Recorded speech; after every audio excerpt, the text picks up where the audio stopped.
Welcome to Bars Are Back, an Insights webinar from Flavorsome. I'm Lisa Jackson, Director of Marketing. Today we'll be talking about the market dynamics, consumer behaviors, and innovation trends fueling growth of the snack and nutrition bar category. Although this webinar is pre-recorded, we do have a live team available to answer questions, and we'll share information about how to connect with us as a follow-up. You'll also receive a copy of our ebook, which contains additional insights and formulation tips if you're developing a cold-pressed slab or a baked bar. For now, though, let's get started on our investigation of opportunities in the bar category. Bars' upward sales trends halted in 2020 as people across North America retreated from work, school, and away-from-home activities. Manufacturers lost more than $300 million in sales through outlets tracked by IRI and Nielsen. Other categories suffered losses too, like gum, candy, chocolate, in-store bakery, in-store deli, but none suffered as deeply as bars. Consumers found that they had more time to eat less portable food for breakfast like cereal. They also turned to more indulgent and comforting snacks like ice cream or cookies. It's worth noting, though, that the category still generated more than $6 billion in 2020. That's more than prepared soup or pasta and about 3/4 of the sales of ready-to-eat cereal or yogurt. People like bars. They like the taste, they like the variety of flavors, they like the functionality, and they like the fun that some brands offer. As restrictions lifted and people became more active, producers regained about 1/2 of the lost sales in the last year. Momentum is forecast to continue through 2022, with estimated sales exceeding pre-pandemic levels. We wanted to know what's driving the resurgence. The ability of manufacturers to offer a range of functional benefits in bars is an essential element of the category's appeal. North Americans do enjoy a good granola, cereal, or snack bar, but we're sustained by purposeful options. More consumers are turning to food and beverage solutions as a way to control their health and manage their well-being, and bars are uniquely positioned to offer a menu of choices. Brands can modify a basic grain-based or plant-based bar with flavors, ingredients, and inclusions, with minimal investment, and have a relevant and tasty innovation to offer people. New flavor varieties keep people coming back to the aisle to buy more, and new functionalities can expand brands into new audiences. The versatility of bar composition is one of the growth drivers for the category. Bars not only meet the needs of specific audiences, like fitness enthusiasts or those who are looking for help with weight management, but households are purchasing across the bar segments, buying at least 2 types of those shown here in this chart, according to research from Mintel. With more than 2/3 of North American eating occasions transformed into snacks or small meals, and 40% of people reporting that they're snacking more since 2020, bars can fulfill multiple needs throughout the day. Now, the current purposefulness of bars is another growth driver in the category. Bars that have fiber, protein, organic, or gluten-free ingredients align with interest in heart and digestive health, non-allergenic foods, weight loss, and energy. The Flavorsome team conducted proprietary research with North American consumers, and we learned that several additional functional benefits could be delivered through bars relatively easily that connects with consumers. People agreed that bars could carry adaptogens like turmeric to help with fitness performance, omegas or nootropics like L-theanine for brain health, ginger for immunity, tryptophan or magnesium for mood, or collagen for joint health. Our study did show that the understanding of the link between ingredients and purpose is still fairly low in the general audience. There are some people that get it today, but as consumer awareness and knowledge increases, these additional functionalities represent new opportunities for bar producers. When we review the claims in the bar category, we see that there's a gap between consumer needs and what they say that they're looking for and available solutions. Free-from claims shown on the left are the most prevalent in the category. Those shown in green are occurring in more launches versus year ago. The first example you see is promoting its free-from stance through the product name. It's called Junkless, and it also talks a lot about its free-from on the front of pack. It says it's free from hydrogenated oils, sugar, alcohol, high fructose corn syrup, artificial flavors, colors, preservatives, and GMOs. This product also features less sugar than half of a medium-sized banana, so there's a lot of information there to reassure people that it's a clean label. The presence of positives is the next largest group of claims on bar launches. Protein's at the top of the leaderboard, followed by vegan. Vegan is growing, as is energy and pre or probiotic claims.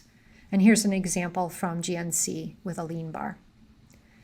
Fewer negatives, now that's not necessarily free from, just less of, is the next group of claims.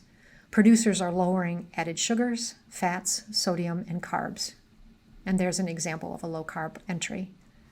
The last group of claims focuses on the sustainability of bar brands.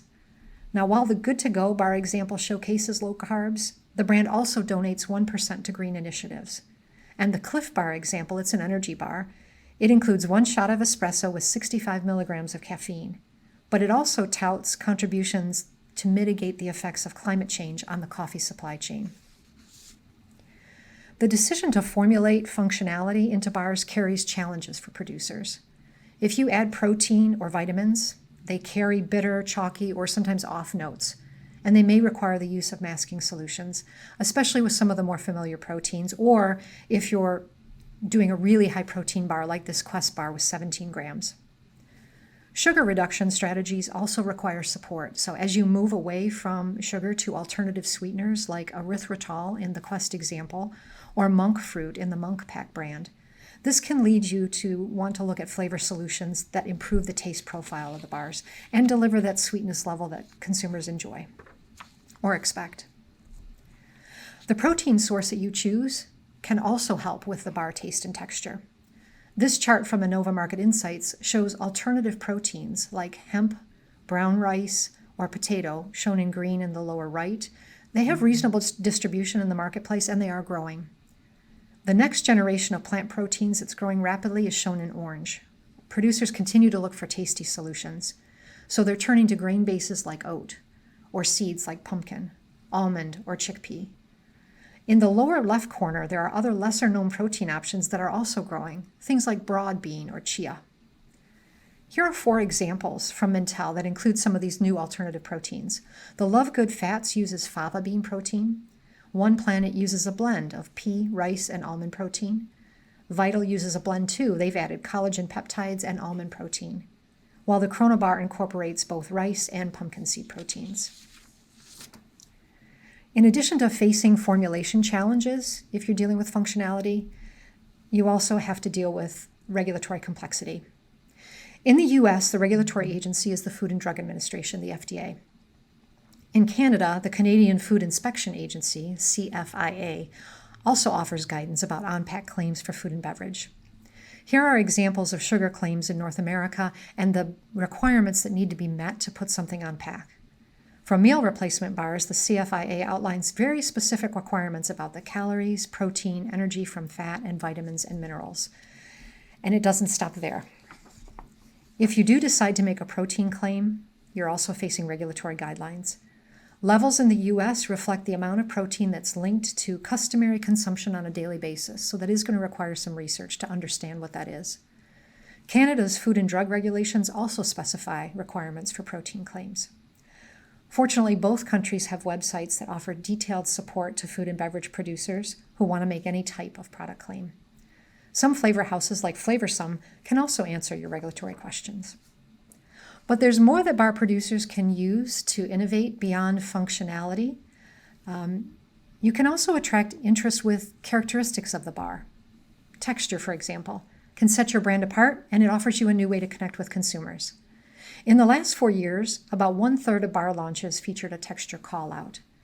At the top was chewy, most often cited by 13% of launches, and here's an example from Kind with a mini chewy bar. Followed by crunchy. Here's an example. About 9% of launches featured a crunchy claim. And then we see soft in about 6% of launches. Here's an example from Nutri-Grain, calling it out on the front of the pack. And lastly, crispy, also about 6%, as illustrated by Quest with their cookies and cream bar.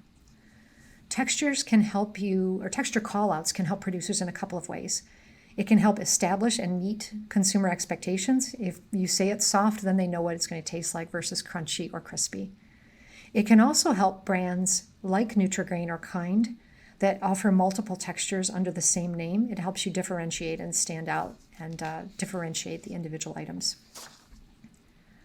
Another way to stand out from competitors is to vary the bar shape. So what is beyond the rectangle? About 2 in 10 launches in the last 4 years had a novel shape.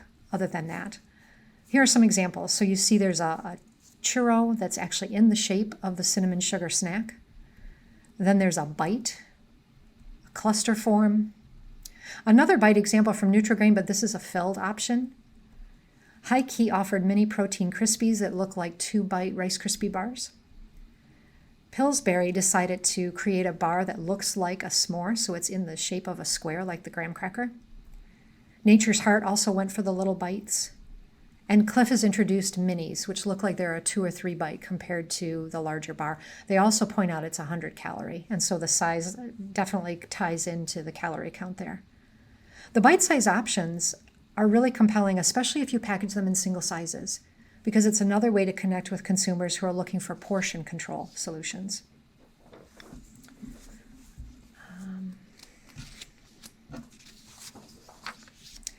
And the last opportunity to innovate beyond functionality, but certainly the most important priority for consumers, is flavor.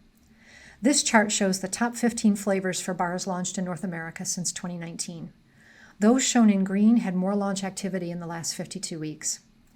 As we mentioned, bar formulas offer manufacturers a really versatile foundation for flavor. These 15 flavors represent only about 1/3 of launches. There were actually more than 120 new flavor combinations that hit the shelves in the last year. Here are a few of those examples in 2022. So starting in the upper left, there's a dark chocolate coconut flavor, and to the right of that is a chocolate pear. In the second row, you'll see maple fig. Fig is really gaining traction in the bar space, as is maple, and also a key lime flavor. And then in the last row, we see gingerberry made with upcycled cacao fruit. Upcycling is something that's emerging across the landscape, and a ginger sesame dark chocolate.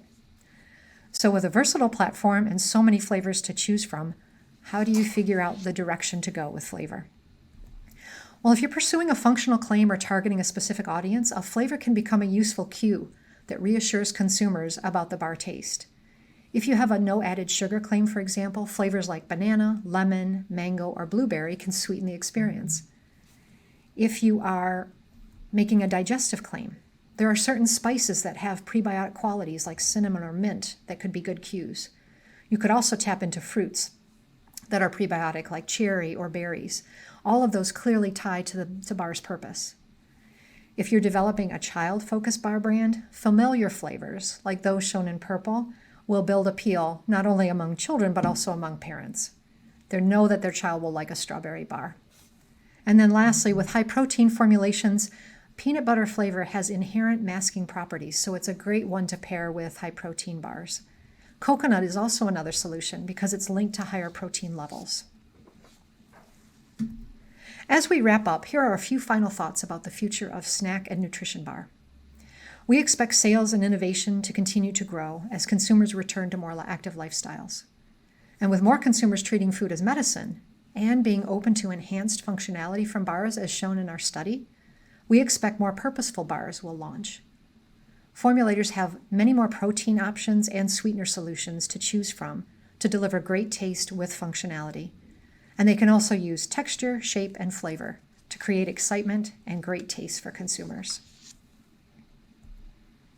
This webinar is an example of how Flavorsome helps food and beverage companies achieve their growth plans with a comprehensive solutions model designed to improve your speed to market. Whether you need additional market or consumer insights, help navigating regulatory complexities, or flavor solutions that address formulation challenges, our team is here to support your success. We also have applications experts that will validate the performance of your flavor solution at the bench, and we can test production in a pilot setting to reduce scale-up risks. Our sensory and analytical team can help you confirm that your bar concept meets expectations too. Thank you for your interest in Flavorsome. We hope you enjoyed our Bars Are Back webinar today. If you have questions about any of the information that we shared, please contact me at the email shown on your screen. And for additional insights delivered directly to your inbox, please sign up for Flavorsome Discover.